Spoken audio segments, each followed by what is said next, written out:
So I just want to introduce our special guest, Mark O'Mealy, who I have the pleasure of working with. Great footy brain. Sometimes he talks to me at work and I think it's Chinese. That's how much he knows about the game. Got to ask him to slow down and actually explain it in layman's terms, but he knows the game really well. And he's represented at the highest level, representing New South Wales and Australia. And he's got a wealth of knowledge. So without further ado, thanks again, Mark, for your time tonight. And I'm sure with the topic of game understanding, you'll give a great insight to the referees on your thoughts on what players are trying to achieve and what referees can try and understand during a game. So thanks again, mate. No problems, Rob. And that's really good because as a coach and a player and development, stuff I've learned off you as well, mate. Like where the 10 metres is set, etc., which I never knew when I played the game. So things like that's really good as long as we can keep educating each other, developing and understanding what coaches, players, and the flow of the game. As you can see this year, the flow of the game's been a lot better in the last 2 rounds without the stop-starts. We're trying to keep games, momentum continue instead of stop-start, penalise. We've got to get that footy nous and understand the flow of a game. Yeah, absolutely, mate. And like you said, it actually goes both ways. The more coaches can understand like what referees are trying to achieve and vice versa, I think it's just a better benefit for both parties. So I'll get this PowerPoint up and running, and we'll get on it first. It's flat too, so go from there. So can everyone see that? Yeah. Yep, sweet. Okay, so obviously we're going to talk about game understanding. Actually, what is it? So in terms of game understanding, we've got to get an understanding of what players are trying to achieve in different positions of the footy field, different tackle counts, different players doing certain things, having a feel for the game. Just because something happens, do we always have to penalise or pull play up? Just having that feel for the game. What is the situation of the game at that time? Does the game really deserve a referee to stop the game because of an incident that's occurred? And what are actually players trying to do? So if we can kind of have a bit of understanding of all those things, hopefully it just gives us a better game awareness and a better game understanding from a players and coaches point of view. So Mark, did you want to add anything else on that? Just a real basic intro.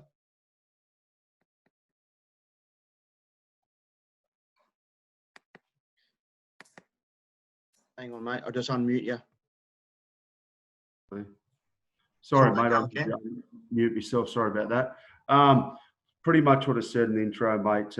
We need to educate and all be on the same page. As a coach, you're probably looking more towards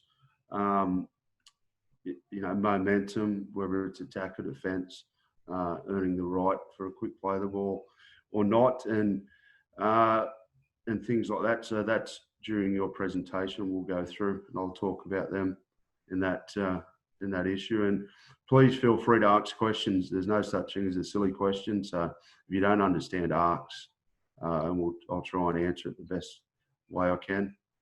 Yeah, please don't hesitate. Got any questions, please ask.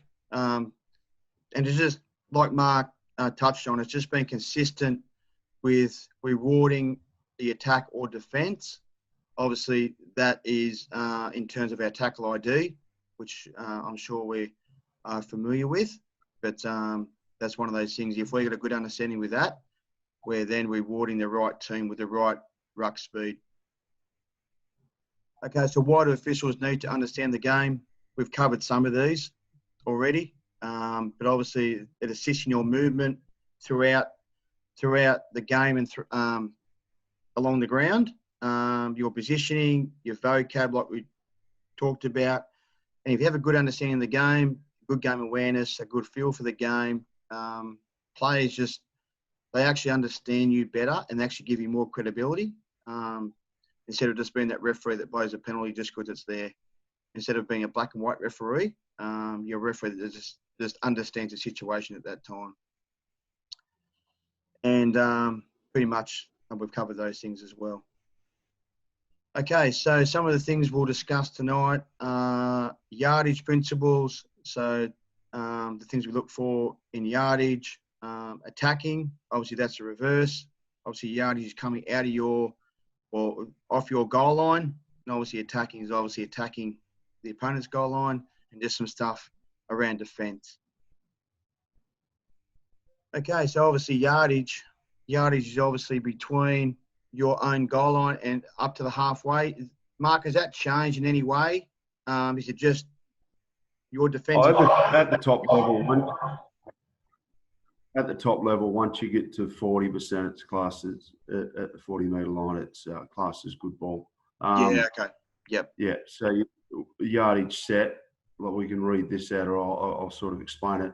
You have your back five, which is trying to create a pendulum, which the back five I read earlier, third and fourth tackle. They'll try and take the first three tackles, get them into the 40 or a couple of middles to run to the 40, and then have a look at a shot. So once you're in the 40, they're trying to describe it as you're going uphill, and once you get to the 40, you're sort of on your way back downhill. So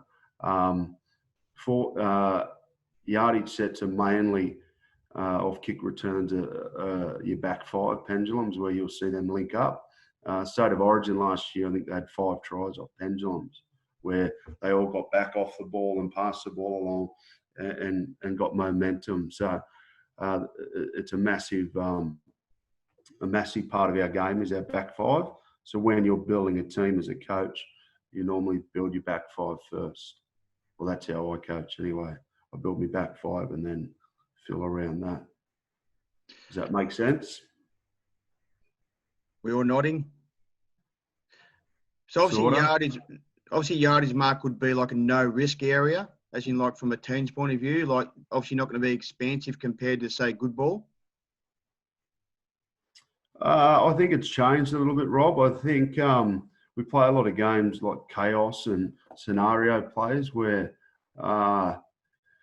we do a lot of 9-on-7. So on a kick chase, it's probably guys like me that are lazy that don't kick chase. In the modern game in NRL they do, but in local league and your juniors, that's probably where you guys ain't kick chasing. So they do have their eyes up and look at what's in front of them. We're trying not to coach robotic rugby league, and you'd see with the new rule that V'landys has brought in that the one ref is sort of bringing back the little guys and the intelligent rugby league players. So the structure now is sort of only a baseline. So in your yardage sets, Rob, you would have, like I said, you'd have your back five pendulum, and normally you'd say a K set, so it was kicked to the left. The middles would have to be back by play 3, and they'd try and do a K set, which is keep going. Or you could call a channel set, which is they're just going to hammer either side of the post. But most of the time what it's about is finding an overlap and moving the middles around, because your middles are so not as athletic, I guess you could say, as your edges. So what you're trying to do is move them around, find some space, get into a good kicking position, or play some eyes up footy around that C defender. So we all know what a C defender is, do we? Yep. So most of their referee position. We have a left 4. Yeah. So we have a left 4, right 4, tight 4. So your locks class is a middle now. So what we do is we try and move around, okay, with your back 5 to get them clusters, we like to call them, little clusters that don't link up. So you'll see around the third man. So we'll count 1, 2, 3 on a short side, 4. So that's a wide 4. You'll call that 1, 2, 3. And your third man's normally your halfback, your little guy. So you might try and get him involved with a front rower, and then you'll get some clusters back to the open on the C. So everything's about moving defenders, getting them out of their normal position to build momentum, to be able to to attack through the centre. So the most vulnerable spot's always through that centre half of the field. So there's lots of different ways of coaching, but that's what I'm seeing now in the first 2 rounds is we're just moving and then we're trying to open up around the clusters. So them little units are their own teams. So every time you have meetings, we hear spines. So the spines, your left 4, right 4, middle 4. And then your spine might be your 9, normally one of the left edges, one of the right edges, and the fullback, sorry. So normally that's your spine. So you're trying to keep them all together in defence. So that's how we're trying to attack them areas and make them uncomfortable. As a coach, I'm trying to throw them in uncomfortable situations 24/7 so they know how to handle them issues. Is that too much information or all right? No, all good, mate. Just in relation to, say, the defensive team, they'd be more compressed in yardage, yeah? Yeah. So the defensive team, it sort of filters out as you go. So if you kick to the left-hand corner, your winger's going to be on the your wingers should be on the back, on the far post. So you compress so you can cover for that. And then as you go out from that corner, as they spread out, they slightly just keep moving and moving. Oh, can we stop for a second, really? So from a referee's point of view, in yardage, well, I coach, and I'm sure other coaches coach the same way, where, and referees referee this way too, I'm fairly sure, that in yardage, the referee will be closer to the play the ball, because obviously in yardage, we've got to obviously idea those markers don't go early and those tight defenders don't creep early. So from a referee's point of view, and is that our idea to focus on those 2 things? Yeah, and you've got to police that, like stepping off the mark's been a massive one, which has been really good this year. Well, I coach, and we all coach for players to get up, and as a player, you're trying to turn beside the marker, so you're trying to take the markers out, make them not square. So you've got to be around the ruck, controlling, looking at every aspect, whether it's defence or attack. You can't just focus on defence. You've also got to look at attack, because they'll cheat as much as they can as well. So you think in yardage, like you mentioned, that you see more players not playing on the mark than, say, good ball? Yeah, no, in good ball, you'll see more. You've been watching, like you all know what a double drop is. So say a 6 and a 4. So you call a post and a wide post. So middle black dots, 5-5 split. Far post, near post is 6-4. So you're always trying to create an overlap, and you play eyes up to where your numbers are. Now, what you'll do, and you'll try and send a player to that region where they'll try and do everything as quick as they can for a play the ball. In yardage, you're trying to build momentum, and you're trying to get the markers on the back foot and open up that middle to be able to get on the back of a good kick, or make that attacking a yardage set more into an attacking set. So from a referee's point of view, we're just going to make sure that we focus on our markers, which we know, and just make sure that that 10-metre line is going when we say go, especially in that area, because the defensive team is trying to push that team back as quick as they can. Yeah, and then to play the ball, like I said, make sure they're playing the ball in the right position. That gets really frustrating when you watch a game where they stand to the side and play the ball, and then the refs concentrating on the ruck and defensive line, and it's probably giving momentum to the attacking team a bit easier than they should. Yeah, sweet. I think we've pretty much covered yardage sets. Yep, so we've covered that. Into yardage kicks, mate. So obviously they'll do probably a channel set in yardage, because there's probably less risk.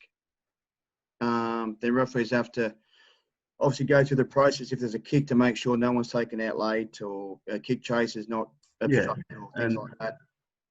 And go around like the 2 hands and normal safe play rules. Like you don't want to have your kickers getting hammered. Like, there's no need for that.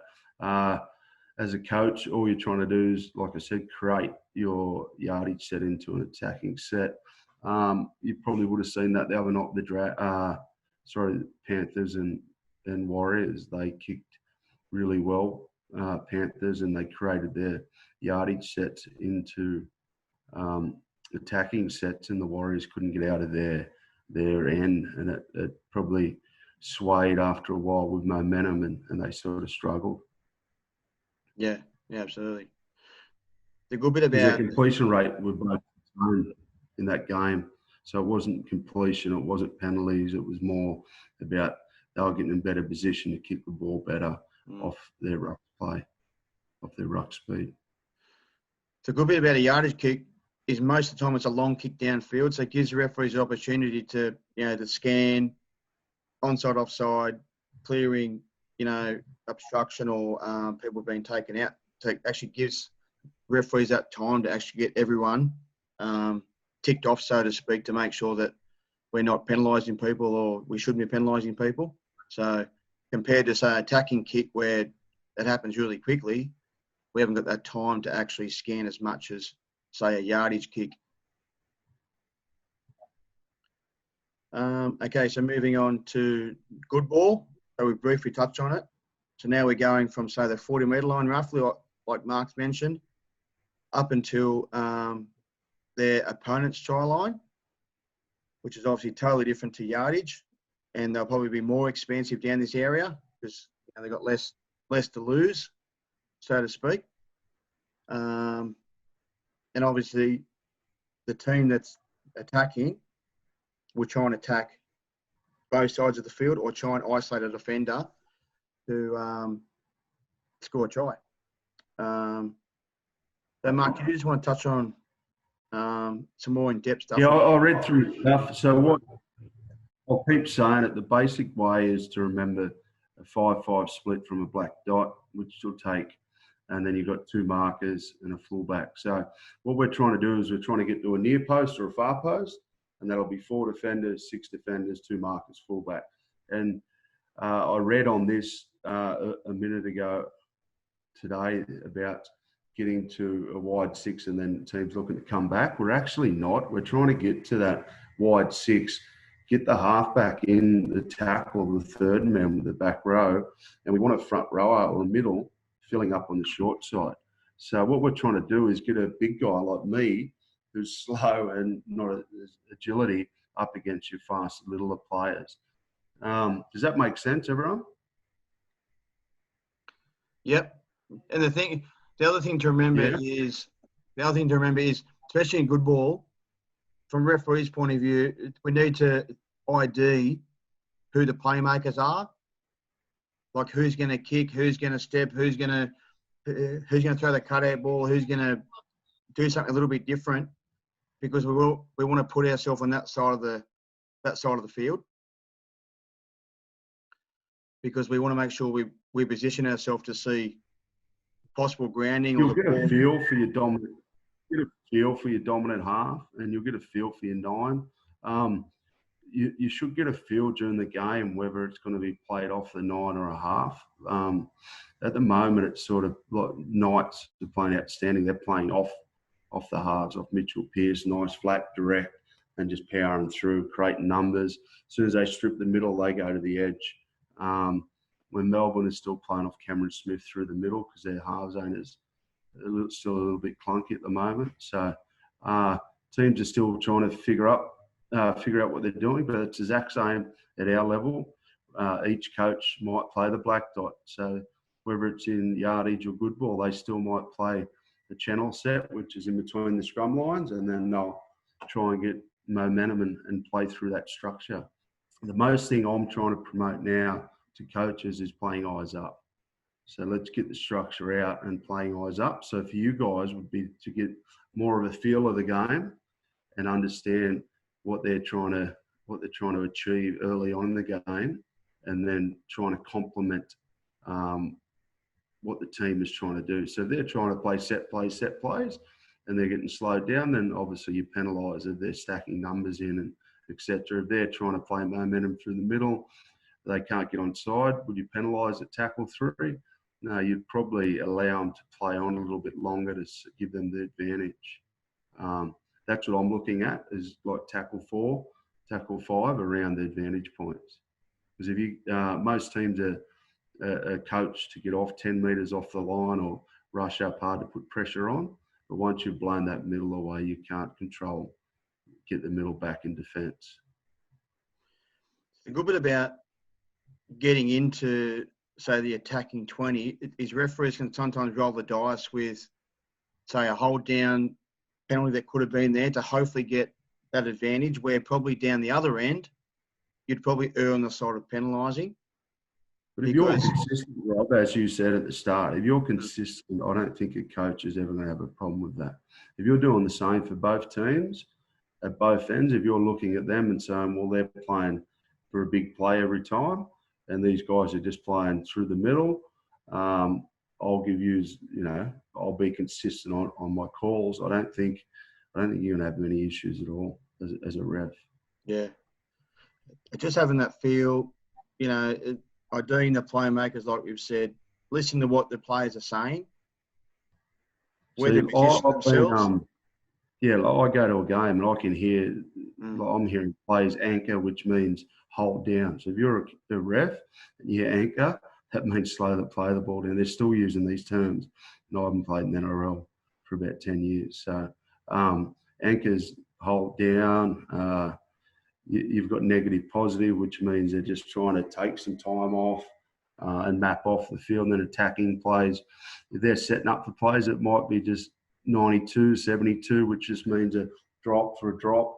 You're just trying to get someone to a region to get your shape. So you need to know too whether these guys are just submitting in tackles or whether they're actually having a genuine attack or a genuine crack at a try.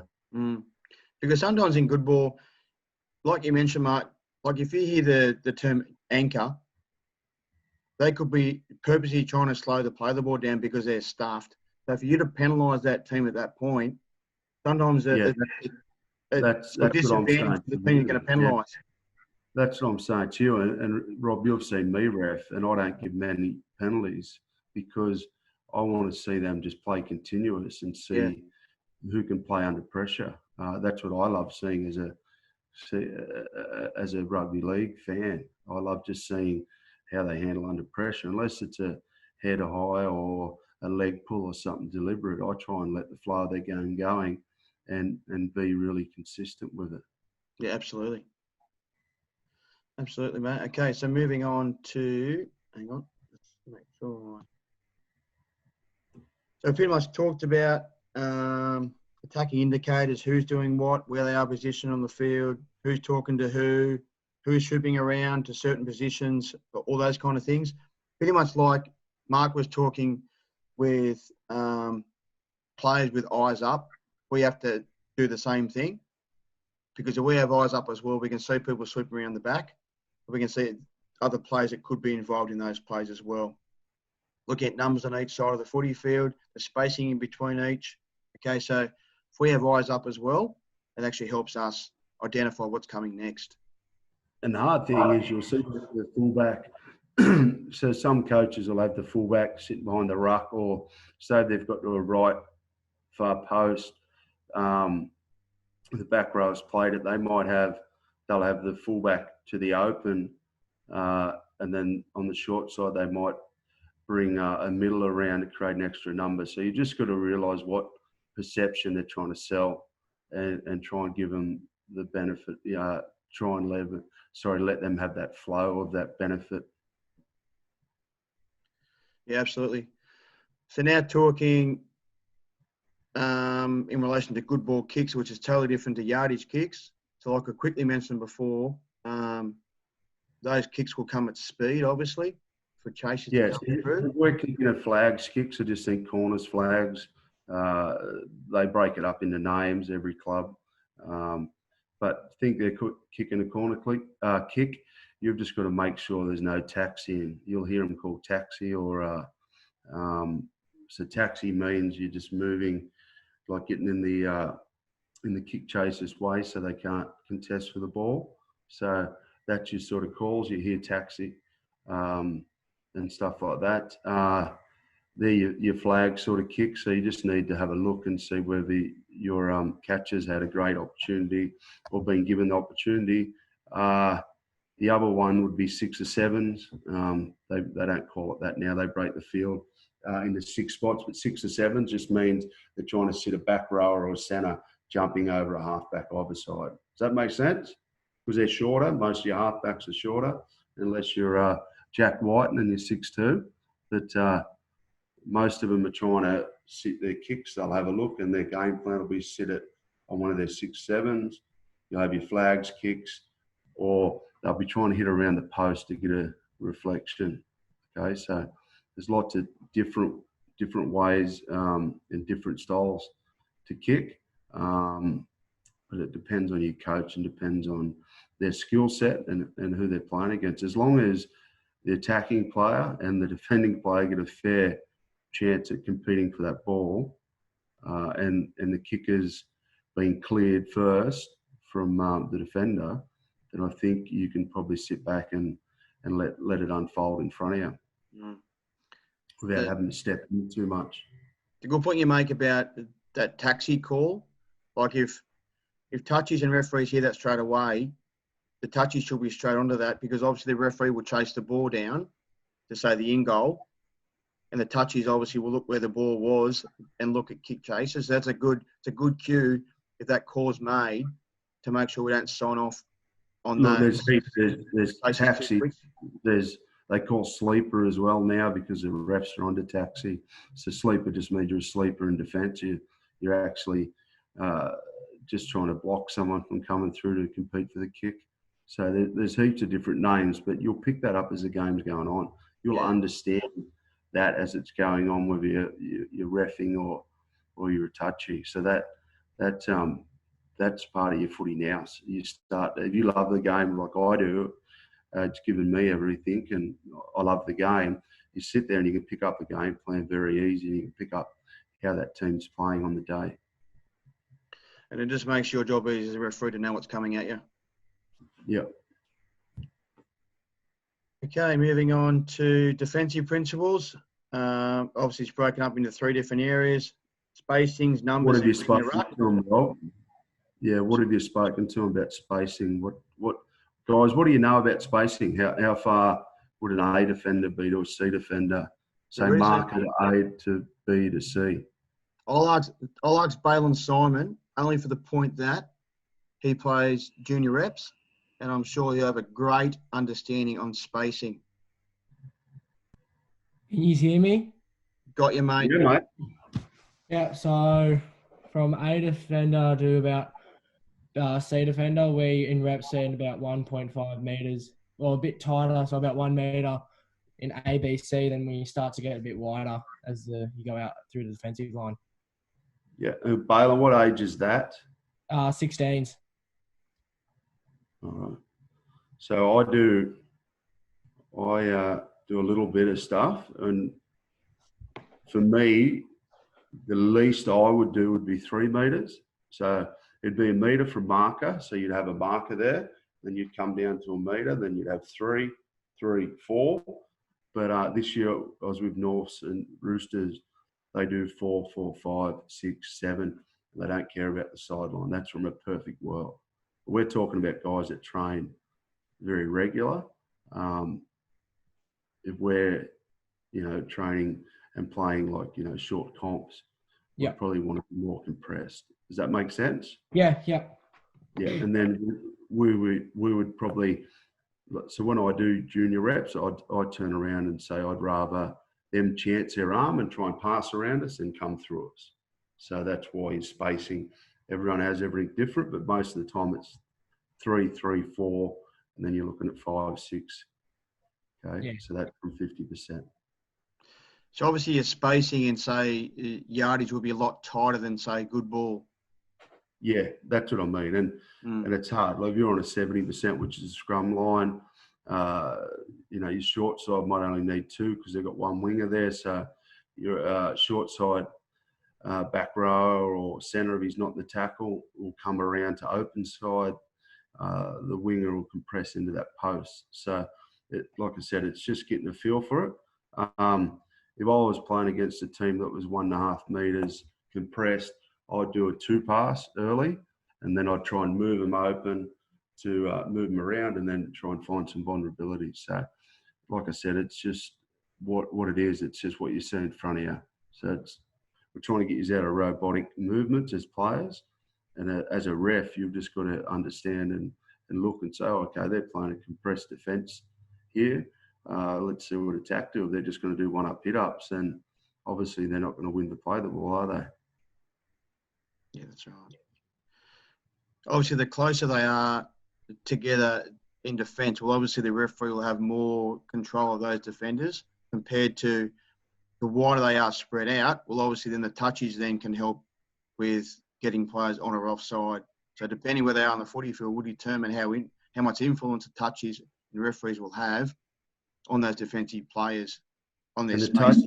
And the touches can have a influence on. So what we've found a lot of issues, not just with NRL, but I watched it last year, our final series in the Coast, is if the line moves together, the ref seems to think they're onside or they haven't left early.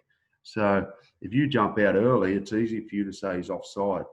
Or offside, number 8, you're offside, hold back, or the 7 or the back row normally gets up early. But if they all go together, it's like a perception where you think they're all on side, where if you're noticing they're leaving together early, chip them on it, give them a warning, and then penalise them, because teams will do anything to cheat. Okay, so they'll try and not cheat, but try and take advantage of every situation. And a really good coach team will all leave together, and they'll try and leave a little bit sooner than normal. So that's where we have to be strong as referees to not let them dictate the game to us. Because otherwise they're controlling the game and not us. But we've got to be consistent with both teams in terms of our go call and in terms of when we move off the line. If it's forwards, on the spot, if we're arcing around, whatever the case may be, as long as they're moving when we tell them to, hopefully they'll do that most of the time. You might see, like I said, some wingers, and they used to coach the halves or from a sideline, halves, a 7 or a centre or back row to get up real early. So then it spooks them from spreading the ball. Normally I just give warnings when I'm reffing, and a couple of warnings here and there.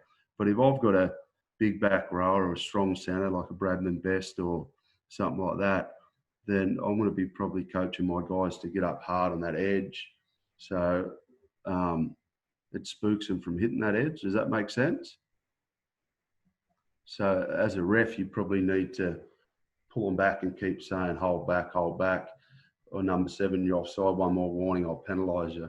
Because if not, you're just shutting them down to being a basic sort of battering ram sort of game. And it's having that peripheral vision too. We can see those players out wide, especially having got the touchies that have comms gear. So we've got to time our look and understand what the players are trying to achieve and what they're trying to do to get that advantage for their side. All right, moving on. So we talked about spacing. Different parts of the field will have different spacing, either close together or further apart.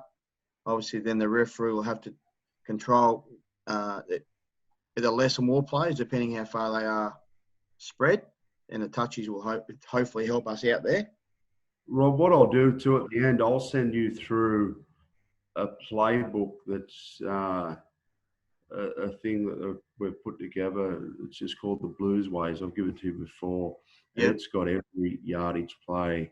It's got every sort of principle structure of what a coach is trying to do. Good. That'd be great. Thanks. I'll send it through to the guys. Yeah, that'll help you visualise it as well. Yeah, absolutely, mate. Yeah, that'd be great. So we talked about yardage width. We talked about what the referee's looking for in those areas, depending how far the defenders spread out or how close they are together. So obviously, good ball, the spacing will be further apart. Mark, would that be right in thinking? And you put good ball, you're kind of like relying on your teammate to make that tackle. instead of saying yardage where you got your mate like right next to you, when good ball, you're pretty much on your own to a certain degree? Yeah, we're trying to isolate a defender. So you'll see last year on the coast, we struggled with a couple of grand finals. I think it was 15s, basic 7-11. So 7-11, they call it 11, just two defenders running through on a 7, which is really, so you got a back row and a centre splitting, or it might be a back row, fullback, just splitting on a 7. So he's isolated, and they got pulled up because they thought it was an impediment in the juniors. Now, to me, that was great play. Like, they're just coming on one defender, they're just running, and one just splits and one just goes under. So all they're doing is looking for the reaction of the halfback, okay, whether he goes in or whether she goes out, whatever the defender does. So that got pulled up a lot last year in our finals. I noticed that we didn't understand it too much. And that's the flat and direct. That's what you're going to be seeing a lot more now. I keep reverting back to Mitchell Pearce because I think he plays flat and direct the best at the moment. Obviously, with Nathan Cleary back this week, he'll do the same. But that flat and direct is all about isolating one defender and trying to make that player make a decision. So also referees identifying the playmakers. If we can identify who the attacking team is trying to isolate, that will then put us on that field position to put us in a position to make a call if we need to. So like Mark said, if there's two guys on one, as in trying to isolate that halfback, there's a fair chance the 2-on-1's going to win. So if we can put ourselves on that side of the footy field most of the time, we'll be in a spot to hopefully make the right call. We'll be in a position to make a call if there is one. Any more on spacing, mate? Or are you happy with that? No, like I said, that's probably the most hardest. You all understand the block now, which I've seen, and all the refs are understanding the block play and the lines. But last year, literally, I seen a try, and the refs sort of went like that and blew the whistle and said impediment because they didn't understand like the isolation of a defender. So and it could be a 2-pass to a face ball. So the 11 players just putting 2 inside outside of a defender, and they're called various names, but they're pretty much a face ball. And then players will just split last minute on that defender, and then the guy passing the ball, most of the time he'll either it could be a forward pass, or he might take the inside defender if he runs in the outside shoulder, that he could take his option from helping the isolated defender. Does that make sense? You understand that, Rob? Yep, I do, mate. I do. Anyone's got any questions so far while we're going? So obviously, like we mentioned, teams employ different numbers for different parts of the footy field to obviously isolate certain players. And depending where the play the ball is... We're not isolating halfbacks most of the time because they're weak defenders. It could be just because we're trying to isolate a guy who makes a poor decision or a girl who makes a poor decision, or we could be trying to fatigue them. So in attack, they're not attacking us as much. So there's all different theories and methods of why you're trying to isolate a defender. But majority of the time, it is just to make someone fatigue and make them make a bad decision. So if there's a play the ball, say, on the scrum line, obviously we're going to put ourselves on the open side, okay, which is as per normal. That's our normal rule of thumb. But obviously if the play the ball is in the middle of the field, well, then we've got to ID what the playmakers are doing. So you've got 3 defenders short side. Basic principle would be probably 2 maximum, but you've got to mirror what the attack do. If you're defending, you mirror what the attack are doing. So off the scrum line, if they put 1 there, you put 1 there. And then what would happen would be your lock would come and fill that short side if he had to, or your centre would pack into back row and just slide in if it did go to the short side. So you just mirror what they do. So if you're a ref, you're looking, they're mirroring, then you can just get on with your game. You're not worried about too much. Excellent. Okay, moving on to winning the ruck. Obviously, this is the aim of the game. The team that has the most or the quickest play the balls in the game, either into attack or defence, well, they're going to win the game, aren't they? So if the defence holds the team down longer than normal, well, obviously they're going to dictate the speed of the game, and obviously the reverse. So Rob, what do you class as a quick play the ball? Like, say a dominant tackle. How many seconds would a dominant tackle be? A lot of people ask this question, and like throughout courses and things like that, there's no time limit on a play the ball speed, but the thing we go on is we just reward the right team with the correct vocab. By that, if let's say the defence wins the tackle, the EG, the old dominant. Well, that's how I coach. We just reward that team with longer in the tackle. And that's what I coach. Earn the right for a quick play the ball. Earn the right for a slow play the ball if you're defending. Yeah. So if the attack push their head through the line and make a break, well, obviously we want to reward the team with the ball to get that defender as quick as we can. And obviously on the flip side of that, if the defence obviously wins that tackle with a strong tackle, now we call it, well, we're going to reward that team by letting them lay in the tackle longer than, say, a neutral tackle when no one wins the ruck at all. But like I said to everyone, the hardest tackles to be consistent with are the neutral ones because there's no reward for either team. So if the game was full of attacking teams winning the tackle or defending teams winning the tackle, it's really easy to adjudicate. It's the neutral tackles that are hard to have that consistent timing because we don't really have a time limit as such. Some people might say to themselves 1,000, 2,000, 3,000. I don't know, but I don't refer that way, and I don't know who else does, but I know that there is a select few that I know that actually do that. So it's just rewarding the team that wins the tackle with either a quick play the ball or they can lay there longer. That's why I asked if we'd be out of time on it. Obviously, as a coach, we go through last year's average, which is going to change again this year in NRL. Normally it's just a feel for the tackle. Exactly right. Or the play the ball's won. Yeah. Okay, but then the only thing is with the play the ball, your interpretation of whether they've won the play the ball, whether you allow them to step off the mark, because then that creates a massive hole in behind the ruck. So because that takes the markers out of play too. That's what I was saying to you earlier. That's the most inconsistent one we probably see in local league is stepping off the mark. If they step off the mark, like we mentioned before, or Mark has, we can give them a warning by taking them back and say, no, play the ball on the mark. If they continue to do that, well, we can go in the avenue of penalising them because they're taking the control out of our hands because now, like we mentioned, the markers are out of play. So if they come into play from a player that's played the ball off the mark, well, who are we going to penalise? Most of the time we penalise the markers when really it's not their fault. So it's just having that really quick understanding on, are we going to send them back? And if we're not, what are we going to do next time?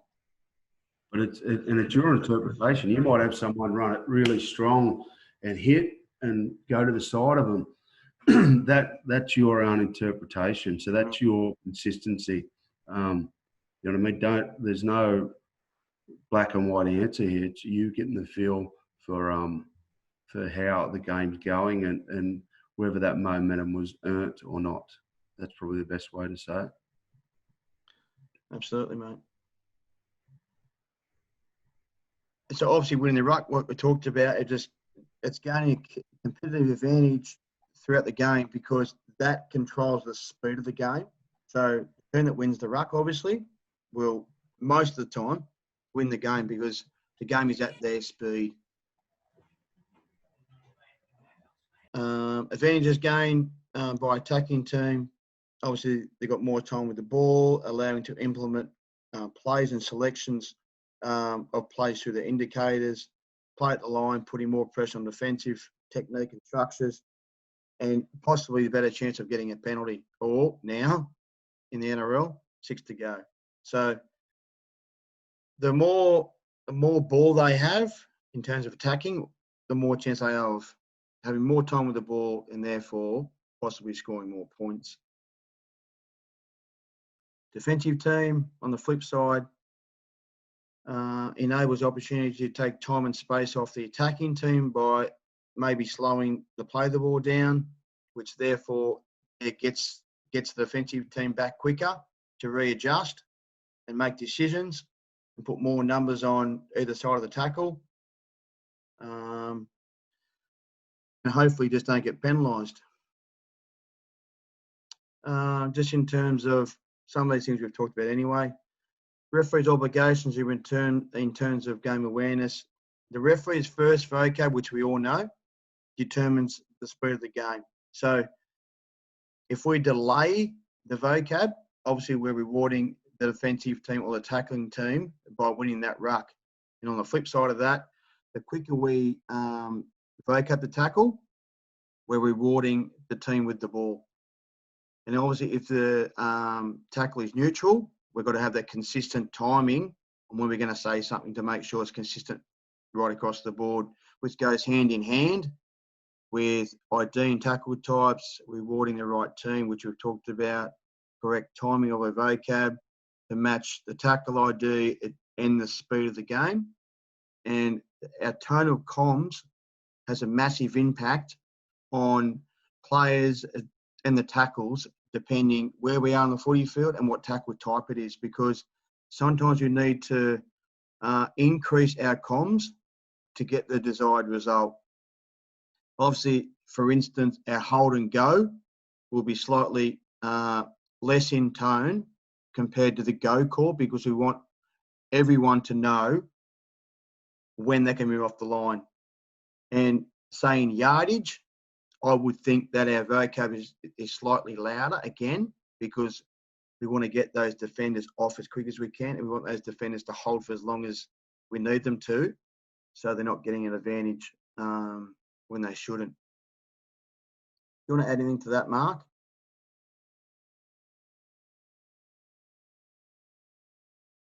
Hang on, I'll just unmute him.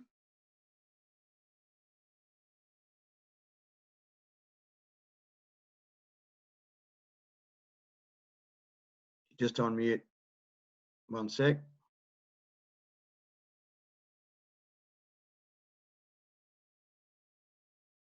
All good. We'll continue on. You can't see me, that's all right. Okay, so that's pretty much it, guys. So has anyone got any questions in relation to anything we've covered tonight, in relation to playing, in relation to refereeing, in terms of game understanding, having a feel for the game, what people's philosophies or ideas are? I'll just go back to that last one. Sorry, Rob. Yep. I think when you said, trying to get them off quick to allow yardage sets to go quicker, I think you still need to interpretate whether they've earned the right for a quick play of the ball or earned the right for a slow play of the ball. Yep. So it still comes down to your interpretation. So I think you need to, if you get that feel for the game around the ruck speed, and then you get an idea of what teams are trying to achieve, it'll sort of feel a lot easier and it'll feel more natural to you. Yeah, absolutely. Has anyone got any questions? Anyone? Surely we got at least one question. Yeah, Balin's always good for a question. What are some indicators that players have when they're setting up for an attacking, attacking the line? Yeah, so you've got your KPIs, we call them, and it'll be eyes up. So you're trying to get to a post, a near post, far post. Most teams off the sideline will go to a near post and they'll think long and they'll try and play a crash play or a short play on a halfback, and then they'll try and jump back down that short side. Or they'll think long and then come back to the middle. So your indicators are your posts, okay, or your scrum lines. So, I haven't seen much more than that at our level. If anyone's playing 50% at the moment, then it's pretty easy for you guys to control and understand what they're doing, because 50% is probably the easiest to defend. Posts either side, or they'll play just either side of the post, 2 metres either side, and it just allows the numbering and defence to not be correct. Yeah. Has everything made sense what I spoke to you about, guys? Yeah, I've understood it. I think coming from a playing background, which I'm sure there's a few people in this Zoom that actually play, gives them a better understanding from both sides as well. They know what players are trying to achieve, and obviously from a referee's point of view, that they know what you're trying to achieve at the same time. Just having that feel for the game. Anybody else got any questions?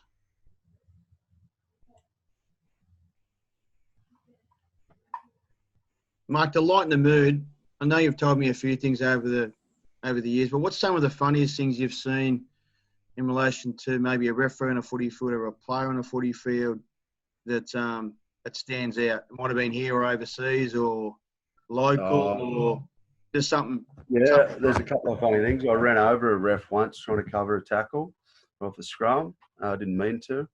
That was Tim Mander. He had a laugh at it. But as I got older, I got crankier. So I was probably more vocal towards refs on the field playing. So when I was in England, I was probably my worst, and probably I was captain. It was probably the most disgraceful or embarrassing thing I've done. We're playing Catalan and over in France, and penalty count was 8-1, and we just kept getting penalised. So they knocked the ball on it.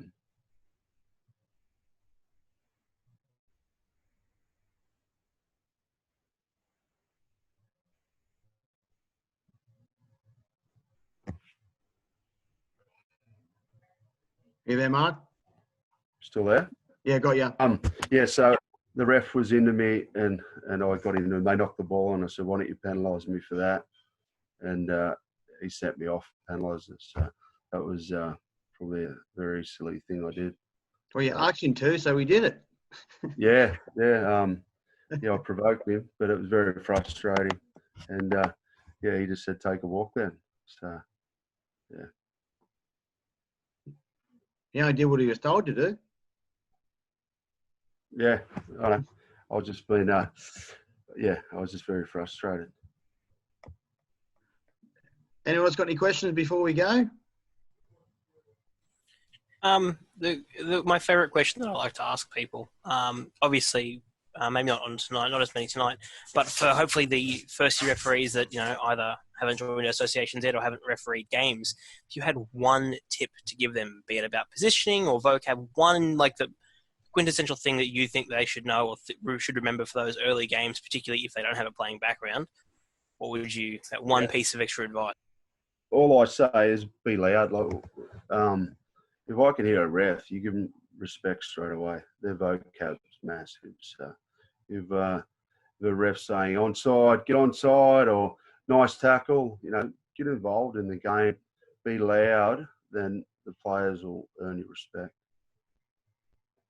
So how I see it, I try and see it as you don't demand respect, and that goes as a player and a coach and a ref, is you try and earn the other person's respect, and then you respect each other. Thank you. I think that's a really good thing, especially for the juniors. Thanks, Jared. Anyone else got any questions? Any of the girls got any questions? Good to see some girls on tonight. Excellent. Maybe one more thing, and this is something you'd be able to hopefully give us a unique perspective on. I'm sure I'm not the only one that's had interesting conversations with coaches, be it during or after a game as a referee. Maybe from the coaching point of view and or the refereeing point of view, how would you give a suggestion to us as referees how to overcome those? Again, like you said, a lot of things are based on interpretation, what we see versus what's seen on the sideline. how would you suggest we deal with those altercations when they when they arise? Look, and I have to myself, like, as a coach and a player, you have to distance yourself. I think the best way is to go away.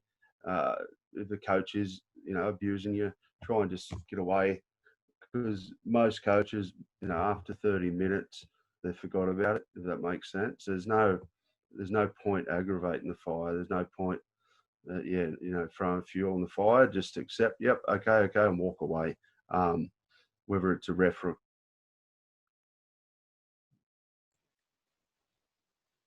coach or a player, you need to just walk away, and then you review yourself, and normally, you've got to.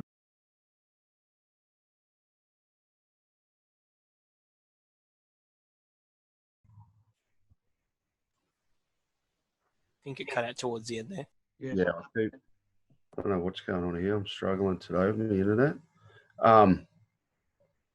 But yeah, just try and walk away. That's the best thing you can do. Walk away, let the coach have time to re-evaluate, reassess. And then, you can take yourself out of that uncomfortable situation. But the good bit about it, Mark, is refer them to the coach mentor, to the ref's mentor, or, to the ground manager, say take it up to the ground manager, or, just try and stay away from that whole environment. Thanks. Appreciate it. Anybody else before we wrap things up? Nope. Thanks again, Mark. Mate, I really appreciate your time tonight, mate, and I'm sure everyone's got a great insight in terms of game understanding, game awareness, what players are trying to achieve, and what we can actually achieve in terms of refereeing and having a better understanding of what's going on in the footy field. So, Mark, thanks again, mate. I really appreciate your time.